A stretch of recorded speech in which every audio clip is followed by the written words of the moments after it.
Welcome to another Erik Wait Whiskey Studies, and in this video I'm going to be reviewing the Hamilton's The Isles Blended Malt Scotch Whisky, bottled at 40% alcohol by volume.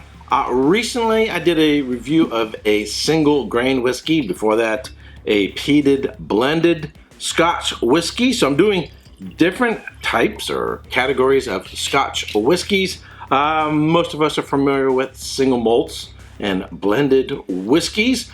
90% of what comes out of Scotland is a blended whiskey, 10% or maybe 9% being single malts, and yet even though it's only 9%, those are the most popular. They're the ones that we tend to focus on, the ones that whiskey nerds, aficionados, and geeks just love to consume, and less than probably 1% is blended malts or single grains. Now, this whiskey is really interesting. It only sells for about $22, and I think it really has a high quality price ratio. But before I get into this, here are my notes. Hamilton's The Isles Blended Malt Scotch Whisky is produced by Charles Hamilton Limited, which is a subsidiary of Angus Dundee Distillers, the owners of Glencadam and Tom & Toole distilleries and other whiskey brands. Charles Hamilton has released The Isles, part of a series of blended whiskeys and featuring Bayside, Highland, Islay, and Lowland regions. The Isles is bottled at 40% alcohol by volume and sells for about $22 in the United States. Alrighty, so it's referred to being the Isles. As stated, they have produced other whiskeys in the series from various regions around Scotland. This covers the Isles, which is sort of the around the outer rim of the west side of Scotland. There's a little map on the background. Officially, the Isles, or the islands, aren't a separate region from, say, the Highlands.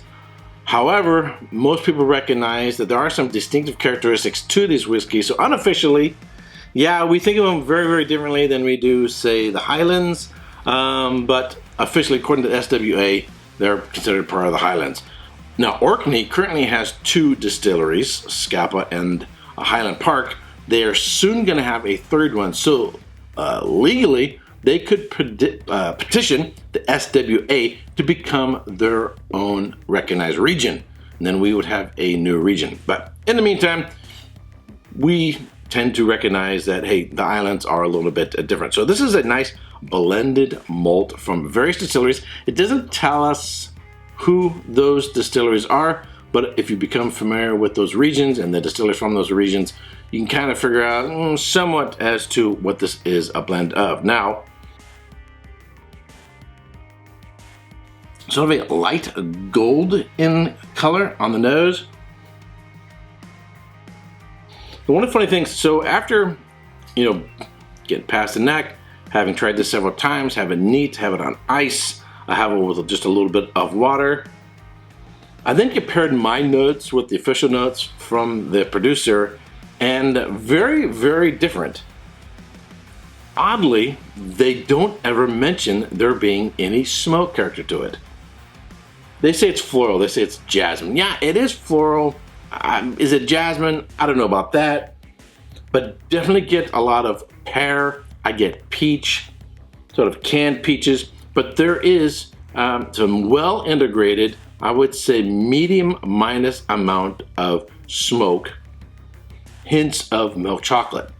The amount of smoke that it has is probably just slightly less than what you might have in a Johnny Walker Black. So it's definitely not a peat bomb, it's not a smoke bomb. It's very subtle, but I find it's there in the beginning, and in the end, it shows up through the middle and then kind of fades and then comes back again.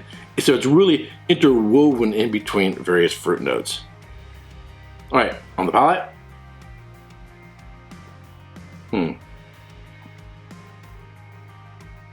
Even though it's only 40 ABV, this whiskey has a lot of flavor.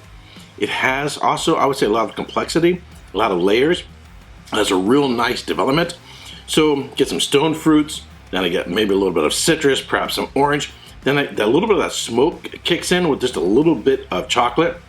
And then the fruit comes back. It is slightly sweet.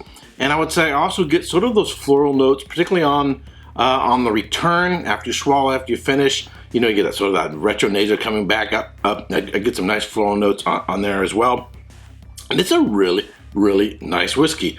I was quite surprised with this one, and even though it's only 40 ABV, it does really well on ice as well. I really, really like this whiskey. It's a definite value play for only around $22 here in the United States.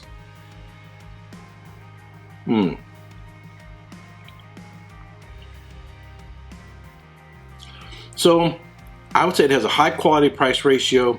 Score wise, what I'm gonna give it, I'm gonna give this 88 points. What would it take for me to go higher than this? I'd say a little bit more oomph, a little bit more power. We're probably talking, you know, more ABV, but for 40%, I would say it's got a lot of flavor. It has a lot delivery to it. I really, really like it, and for that amount of money, I would highly recommend. Alrighty, if you subscribe to this channel, I want to thank you very much. If you haven't yet subscribed, but you like watching my videos, I would greatly appreciate it if you would subscribe. Give this video a thumbs up and share it with your friends on Facebook, Twitter, and the other social network channels.